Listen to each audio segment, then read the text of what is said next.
અમે ને વિજય બાબા અને અતુલભાઈ અમે નાનપણથી મિત્રો છે. સાથે ભણતા પહેલાં ધોરણમાંથી તે 10મા ધોરણ સુધી સાથે ભણ્યા.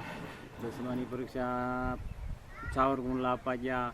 ત્યાં અમે બહુ આનંદ આવ્યો એની સાથે ભણવામાં અને અમે સાથે બહુ ઝાઝા વર્ષો રહ્યા. અને વિજયભાઈને અમારે હજી એની ઓલી નથી છોડી મિત્રતા. હજી અમારી એમણે અખંડ મિત્રતા છે અને હજી ઠેઠ સુધી મરી જ્યાં સુધી અખંડ મિત્રતા. હા, વિજય બાબા જે આ બધું જે કાંઈ કામ કરે છે, આ જેસનની અંદર નિશાળ આ તે બધું ઘણા કામ કર્યા છે. એ પણ બહુ સારા કામ છે બધાય.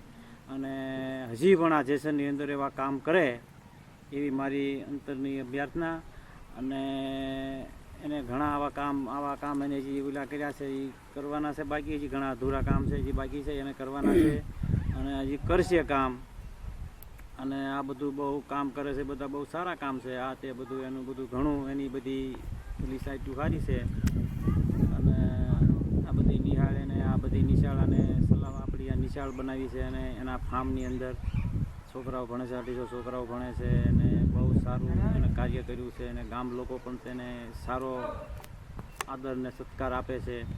બરાબર, ગામ લોકોમાં જેસર ગામની અંદર એનો સારો અભિપ્રાય છે. એને એક ઊંચા ઓલા ઉપર માને છે. અને અમુક તો હું વિજય બાબાની હારે ઘણી વખત ગયેલો. ઘણી વખત મારે એને લોકો ભગવાનની ગણ્યા દર્શન કરે અને પગ પકડીને રોવા માંડે છે. અને મને તો ઘણો અનુભવ છે એની સાથે. એટલે વિજય બાબાનું જે કામ છે બહુ સરસ કામ છે. ખાસ કરીને હરદીભાઈ જે વાત કરી એમ અમે બચપનમાંથી ફર્સ્ટ કેજીમાંથી કોલેજ કાળ સુધી સાથે ભણેલા છીએ. તે દરમિયાન પણ બચપનમાં પણ એક ક્રાંતિકારી વિચારસરણીવાળો માણસ, બીજાનું ભલું કરવાવાળો વ્યક્તિ, ગરીબ માણસ પણ અમારા શિક્ષણ કાળ દરમિયાન ઘણા તોફાની હતા. કારણ કે બાલ્યાવસ્થા હતી ત્યારે તોફાની તો પ્રવૃત્તિ હોય જ, પરંતુ એ વખતે પણ બીજા કોઈકનું સારું થાય એવી એમની પોતાની અંગત ભાવનાઓ. સાથે ભણતા હતા 12 સુધી. ત્યારબાદ સંજોગો અવસાદ એમના સદગુરુના સાનિધ્યની અંદર ગયા અને પોતાને જ્ઞાન મળ્યું. અને આજે આધુનિક યુગ હોય અમે પોતે ડેવલપ કર્યો. જે વ્યક્તિ આજે તો અમે તો બહુ નાની જિંદગી જીવી રહ્યા છીએ.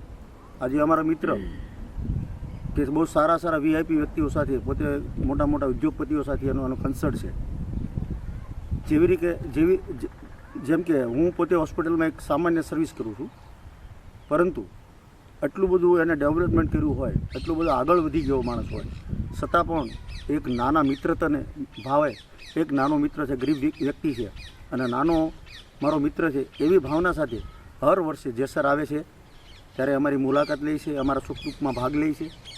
પ્લસ આ ગામની અંદર એમની પોતાની ભાવના એવી છે તો નાનામાં નાના સેવાડાના માણસ માટે હું શું કરી શકું એવું અવારનવાર મારી સાથે ચર્ચા કરે છે.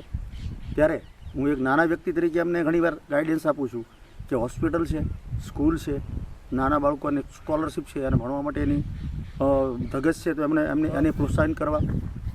પ્લસ હાવ ગરીબ વ્યક્તિ છે, વિધવા બૈરાઓ છે, એમને અનાજની જરૂર છે, કપડાની જરૂર છે, વાસણની જરૂર છે, દવાઓની જરૂર છે.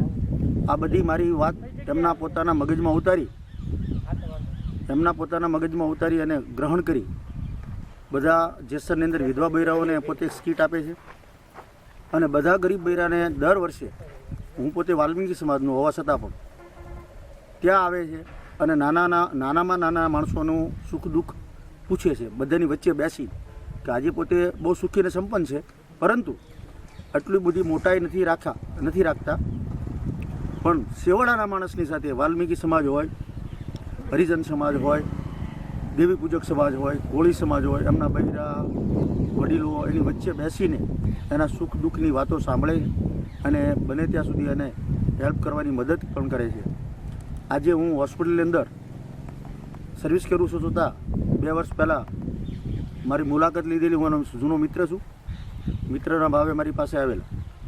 ત્યારે મેં એમને વાકેફ કર્યા કે ભાઈ હોસ્પિટલના દર્દીઓ માટે ખાટલાઓ નથી, એમની બેડ નથી, એને સુવા માટેના તકિયા કે સાધનની વ્યવસ્થા નથી.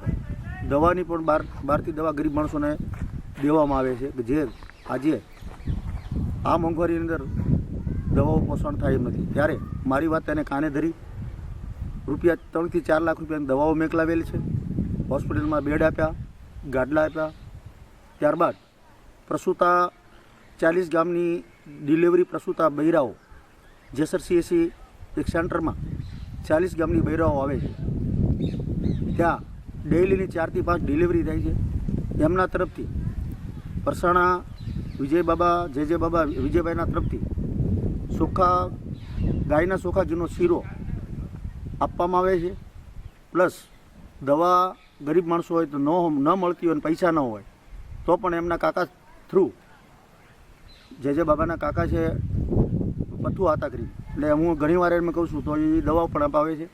અને આવું બહુ ભગીરથ કાર્ય ઉપાડ્યું છે અને પોતાના વતન માદરે વતન માટેનું એને બહુ જબરદસ્ત કાળજી છે.